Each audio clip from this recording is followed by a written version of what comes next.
Наке Animations. Жыл мезгілдері.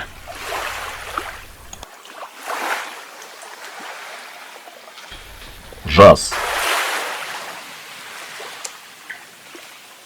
Бұл керемет мезгіл. Күн ыстық, су жылы. Нағыз шомылатын уақыт. Жеміс жидектердің пісіп, нағыз тоқшылық болатын уақыт. Бұл мезгілдердің ішіндегі ең ыстық мезгіл. Адамдардың уайымсыз, жеңіл, жұқа киінетін кезі.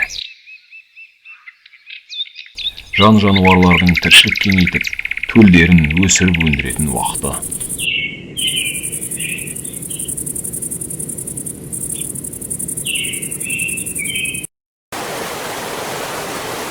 Күз.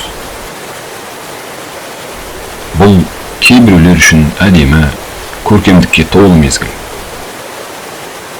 Ал кейбіреуге көріксіз, көңілсіз мезгіл. Күзден әдемілікті көретіндер, өсімдіктердің сарғаюын, түрлі түске өзгерген жапырақтардың, ағаштардан құлап, күзгі желмен жан-жаққа ұшуын елестетеді. Осы мезгілде көптеген дәнді дақылдар, жеміс жидектер пісіп, таудай өнімдерін береді. Осыны да олар осыдан көреді. Ал көріксіздік пен көңілсіздікті қайдан тапты екен кейбіреулер? Бұл адамдар үшін жаздағы жасыл өсімдіктердің қурап сарғаюы, ағаштардың жапырақсыз қалуы, көркем дауысты құстардың басқа жылы жерлерге ұшып кетуі, күннің салқындауы мен бұлтты күндердің көбеюі көріксіз, көңілсіз болып көрінеді.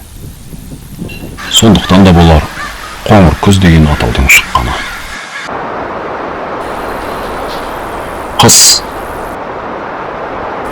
Бұл ең суық мезгіл. Бұл мезгілге адамдар да, жануарлар да дайындалады. Адамдар үйін, жануарлар інін дайындайды. Күзде жиналған мол азықты дайындап сақтайды. Өйткені қыста азық та жоқ, жылу да жоқ. Бұл қиындықтың кезеңі.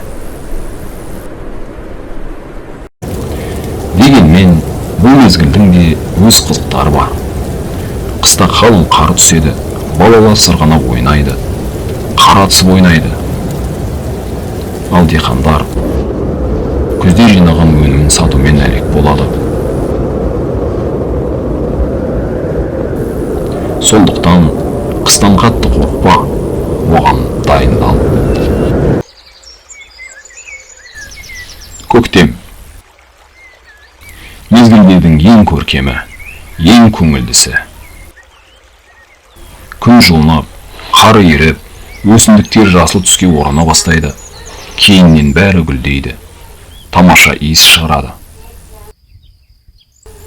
Адамдар үйлерінен, жануарлар індерінен шығады.